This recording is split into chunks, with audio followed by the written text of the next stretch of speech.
Well, my name is Clifford George Paul. I was born in Clara on a farm with a midwife. I was born in a lean-to off of a two-story log building. It was about 1.25 miles, I'd say, from the village in Clara. I was there till I was 15 years old. Life wasn't easy, but I wouldn't trade it for anything. My childhood, if I could live it again, I wouldn't change a thing. I might have played a little harder maybe, but that would be about it. I probably played cowboy and what they referred to back then, cowboy and Indian. But as I told the guy at the AGA, and I can't think of his name, I've been trying to remember it, but he was talking about how the Métis are in plain sight, but yet they're invisible. I told him, I said, when I was a kid, for whatever reason, I played cowboy and half-breed because that's what we were kind of known for.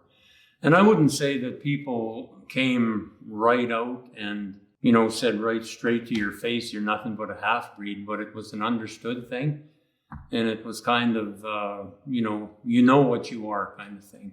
That didn't really bother me because I was kind of, okay, if that's what I am, that's what I am. And you want to make something of it, go ahead kind of thing. I was a little bit rebellious or, got my back up. But when I was 12 years old, I'm just going to go till I got married or whatever. But when I was 12 years old, my dad had a 12-gauge shotgun.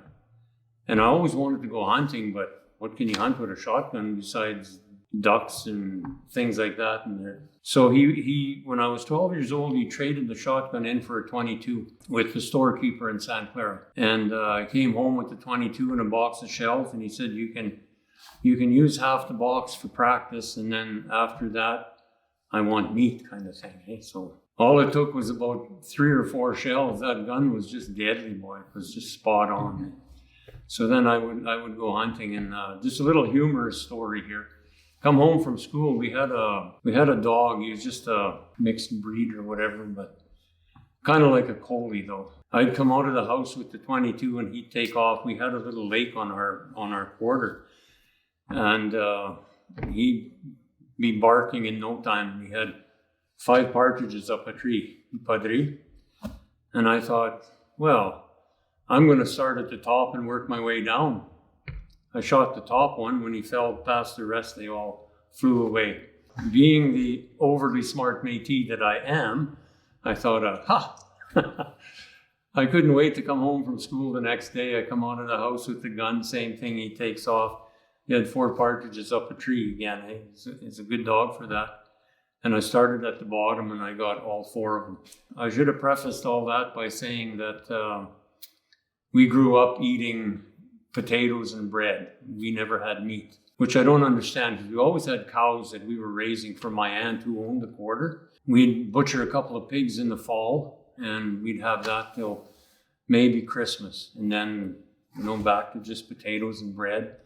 So once I got this 22, then we started eating partridge and rabbits and prairie chickens and not every day, but we had meat. My cousin picked me up once and we went hunting partridges on a quarter just across from us. I'm walking through the bush and all of a sudden I see a deer walking along the edge of the field.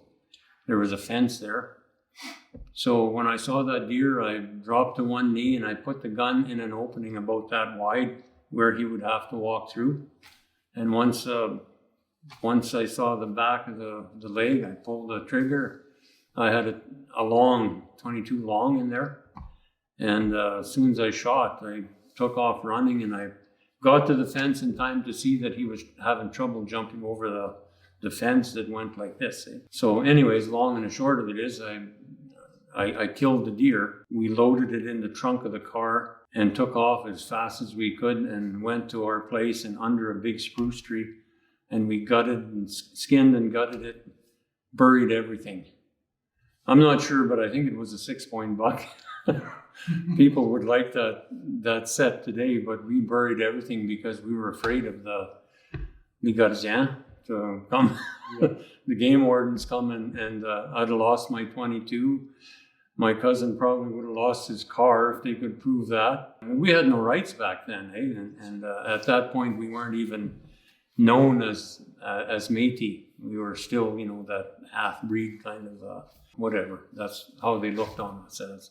I think it was in 67 or maybe 69 when they started, I believe the Manitoba Métis Federation was trying to start things then. And one of my other cousins came and said, there's a meeting in the Legion Hall tonight, or Saturday night, whatever it was. And I said, oh, what about? And he said, well, some people are coming out here and they're telling us we're Métis, we're not half-breeds. I said, well, I've been a half-breed all my life. I'm not going to make any difference to me if I'm now going to be a Métis. It doesn't make it any better. The thinking that I had.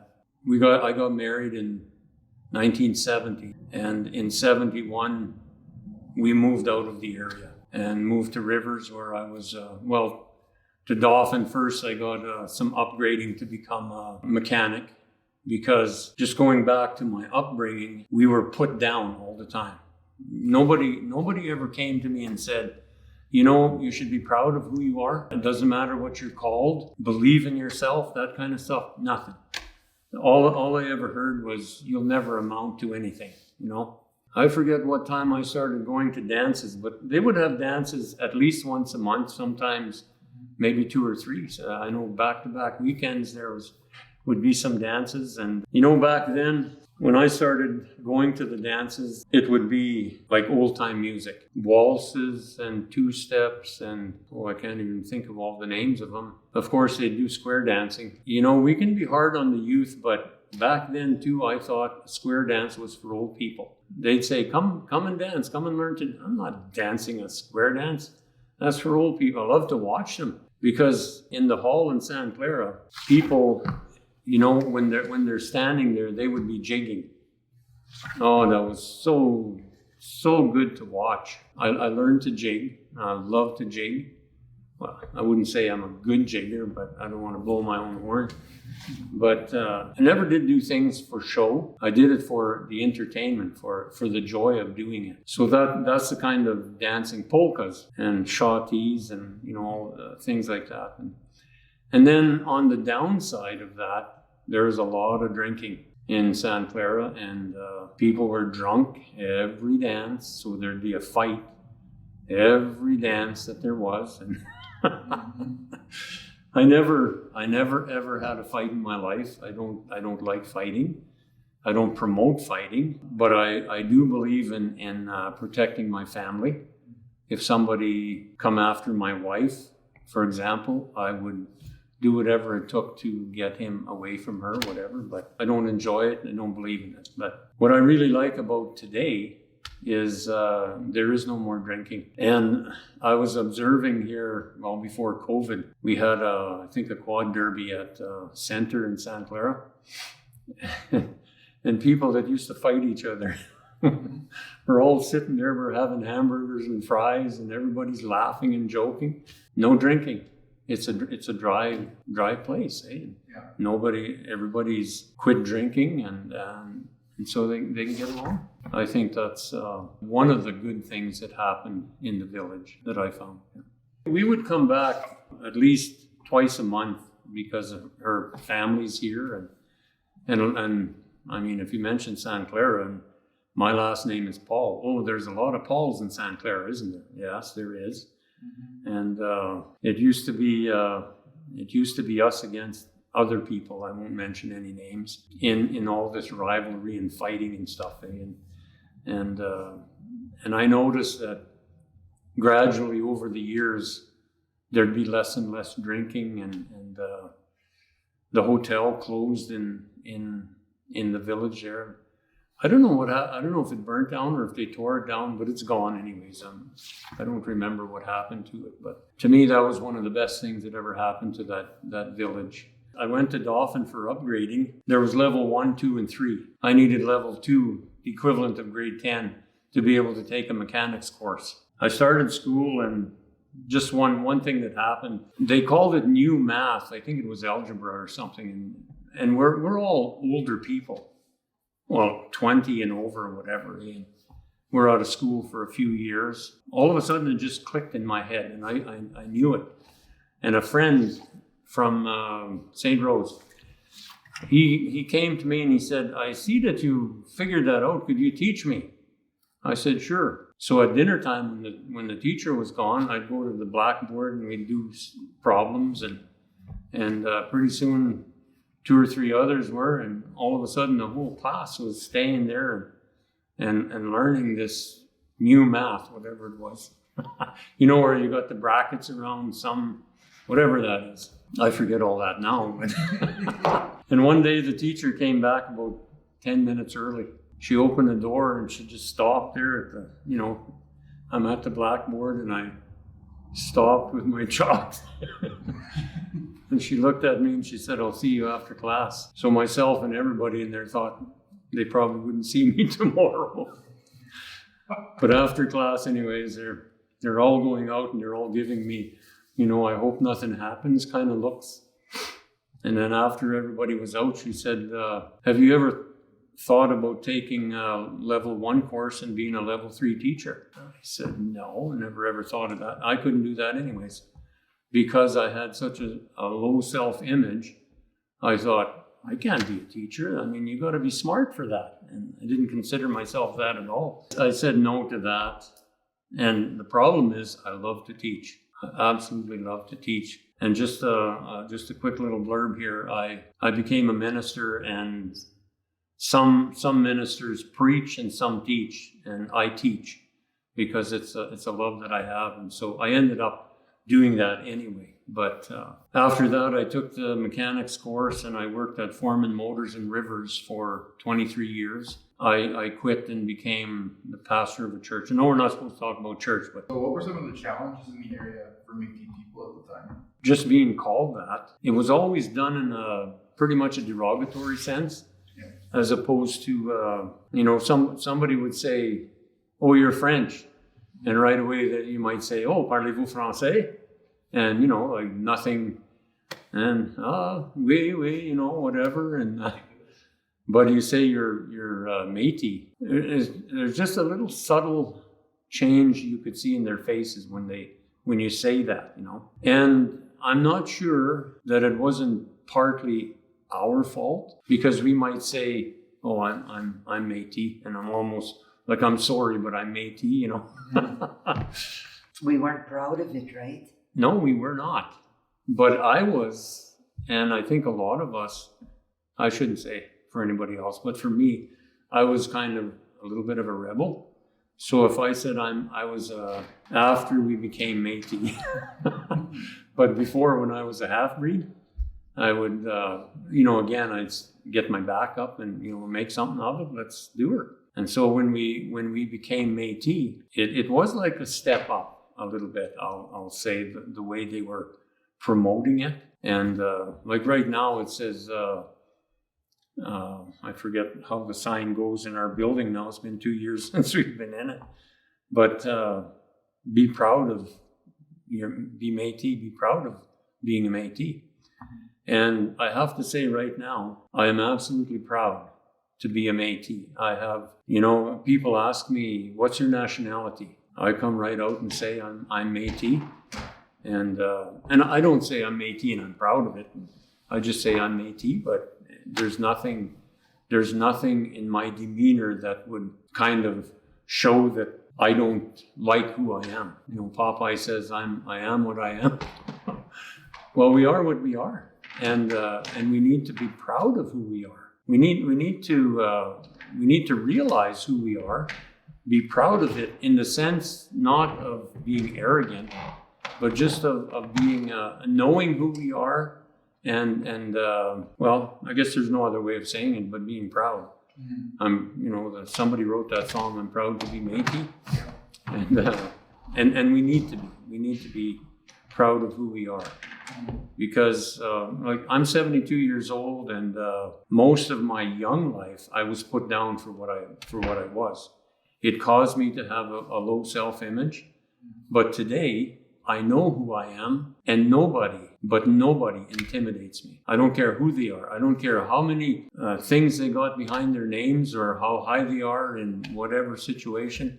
They don't intimidate me because I know who I am. And I'm not scared to say, oh no, I couldn't do that because, well, I mean, I don't think I could be prime minister of this country because I don't have the education, I wouldn't be scared to take on the duties of one, Anyways. Yeah. If we look at our history, we have so much to be proud of. I'll make a little comparison here if I can. Toronto Maple Leafs, that's my hockey team, and I don't even like watching hockey. I used to, but not anymore. But the Toronto Maple Leafs haven't won a Stanley Cup since '67. But when there's things of importance, like who scored the winning goal in 1972 against the Russians? Darryl Sittler, a Toronto Maple Leaf. And, there's I don't remember them, but there's been other instances where Darryl Sittler too, he's got the record for the most goals in a game, one game. And so when it comes to certain things to be proud of, the Maple Leafs they're right in there. And it's the same thing with the Métis people. Well, first of all, I'll go with, in the Second World War, I believe it was, the British tried to take, I can't remember the name of the place, but they couldn't. The Americans went in and they couldn't. The Canadians went in and they took that, I think, within 6 hours or something. And it's the same thing like as a Métis within Canada. I believe you want something done, get a Métis. They're not afraid of work. They're not afraid of getting in there and doing it. That's my perspective of it. If anybody's watching this, they might say, that's not my perspective of a Métis, but it's mine. And I believe it's not just a saying to be proud. I think we have a lot to be proud of. I think it is because we had to fight for everything that we have. We had to work hard. We had to fight. Like it wasn't handed to us. And just like me with the deer, we had to do a lot of things that were against the law. But in essence, they really were our rights to have that, but the government just didn't recognize it. And so I think even in the fact that you had to do things maybe underhanded, but you weren't afraid to do it. You weren't afraid to do it because you needed the food. I think one of the greatest things, I'll put a blurb in here for David. I think David Chartrand is the best man that they ever could have had as leader of the MMF. I don't care what anybody else thinks. That's my perspective. I don't think we'd have anything near what we have if it wasn't for him. I just believe that there's, the right people are in the right places at the right time. And sometimes it just takes time for that to be realized or to be seen. So I guess the rivalry of people. And again, like we were... Of Métis people or of mixed cultures? Mixed cultures. Okay. The Métis, they weren't picky about who they'd fight either on a weekend, and lots of times against each other.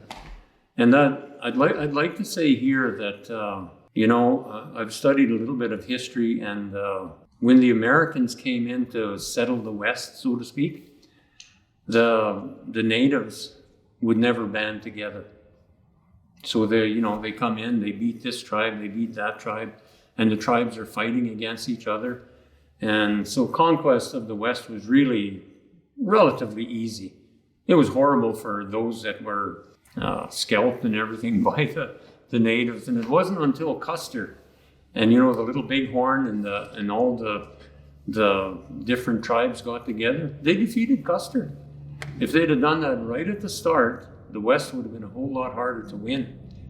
And so now to relate that to the Métis people, I find this is one thing I find, or I kind of noticed when I came back here, was that there is that competition between the Métis, and there isn't like a solidarity. One local against another local against another local, and that shouldn't be. We should all be together in some sense or another, where that's where the strength is going to be and where it's going to come from. Mm-hmm. And so I think in growing up here, that's one thing that I saw, that those who were against us was kind of clearly understood, but yet there was amongst ourselves, we were fighting and bickering, and if it wasn't 69 when we started this, the Manitoba Métis Federation, and when did we get most of our rights was years and years later. And that was probably because, well, like myself, what's the difference if I'm a half-breed or a Métis? And not even thinking of belonging to something to get the strength in numbers that you need to make an organization work. And so I admit I was slow in it, but when I realized what was necessary, what was needed, I don't want to say I jumped in with both feet, but I gave the best that I could for that. And right now, with my condition, I'm not sure even that I can continue on as chairman here. That's going to be decided, and I'm not happy about that, but the reality is that might have to be that way. I don't know. Say if you go to Quebec and they don't speak English to you, and you can't speak, you gotta learn. You do learn, or you go hungry. They say that's one of the best ways for an older person to learn. Now I know a little 5-year-old girl speaks 4 languages: Russian, Ukrainian, French, and English. Learned it all before she was 5 years old. There was a thing with growing up here. I'll use my aunt and uncle, for example. They wouldn't speak to their kids in Michif. Everything would be in English. And so the only thing they learned was what they learned from hearing other people, and talking and engaging wherever they could. They said, you're going to school, you learn English. You learn English because that's what everybody speaks at the school in that day. And even those who both parents spoke it didn't get a chance to learn it like that, because some of it was they were ashamed of who they were, and others, nobody's going to speak it at the school, so learn the English and do that. So consequently, the language is dying out pretty quick. And I'm told when a language is gone, the culture is gone. So if we want to be Métis 10 years from now, as far as I'm concerned, we better buckle down and get our language going. I think the biggest change would be in the people themselves, coming to an understanding of this is who we are. And I think opportunities for work, and that's another thing with a small place. Your young people grow up, there's no work for them. When I was growing up, when I got to be 16 years old, I went to the bush. I cut pulp, rails, posts, picked bales for farmers, picked stones and roots. To be honest, I think if a young person today had that opportunity, they wouldn't take it. It's a different generation, the young people today. Again, that's upbringing. So I think a lot of the changes, would have to be in how they were raised. Well, for example, nobody loses anymore. If you're in a race, everybody gets a trophy, that kind of thing. Well, in my day, if I lost a race, I lost a race. I like the attitude of one young fellow who said, I was the second winner. And then the other person would just say, you're the first loser. Yeah.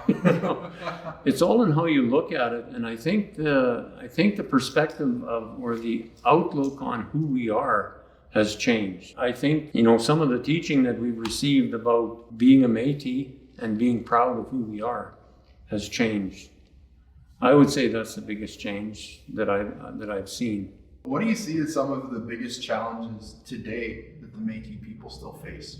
Racism. But on the other side of that, I believe that the people, the Métis, know how to handle it better. I wouldn't say everybody does, but, like a person who, gets a racist remark and gets down in the dump and wants to sue somebody or take them to court or whatever, you need to get over that. And if somebody looks down on me, it's not going to put me down. I'm going to feel sorry for the person who said that because they have a problem. I don't. As far as the racism goes, which I think is probably the biggest thing yet, I think we know how to handle it better. In general, I wouldn't say everybody. And again, I credit that to the Manitoba Métis Federation for teaching us who we are and being proud of it. And so is it different from your younger years nowadays? Oh, yeah. Yeah. I'd say 95% different. And what's the biggest difference, would you say, in general? Liquor. the lack of it. That's my perspective. Yeah. I think we have a lot better people without that. When I would go to a dance in Santa Clara, I wouldn't go till I had at least 3 beer or something like that, you know. Yeah. So you can go in and you got that courage, eh? I don't need that. Yeah. I don't need that anymore. I haven't needed that for quite a few years. And I think people have come to find out that they don't need that either. And I think the need for liquor has been overtaken by the need for knowing who we are. I don't know if that makes sense or not, but in knowing who we are and being proud of who we are, that has made, I think, the biggest difference from when I was a kid. Like I said, I played cowboy and half-breed. I didn't play cowboy and Indian. And I was a half-breed and I killed lots of cowboys. And you know, just on that note, we were poor. Like I said, potatoes and bread is what we lived on basically. But nobody bought us toys. I don't know where mom and dad got the money from at Christmas and stuff like that. But I would go out to the bush and I'd cut a couple of 6 guns out of willow. You know, you get that crotch there where, you know, and you look for just a couple of matching colts there, you know. So I'd come and peel all the bark off of that, and an old pair of blue jeans. I sewed up, you know, just a cylindrical thing that the gun goes in, and put them on a belt, tie them down. I'd stand in front of the window of the 2-story log house that my aunt used to live in, and I'd draw my guns. And I made a sword out of just a round piece of metal, and I made spurs for my rubber boots. Now that was a bit of a challenge, but I love spurs, by the way. Yeah. I'm I have a love for cowboys at heart.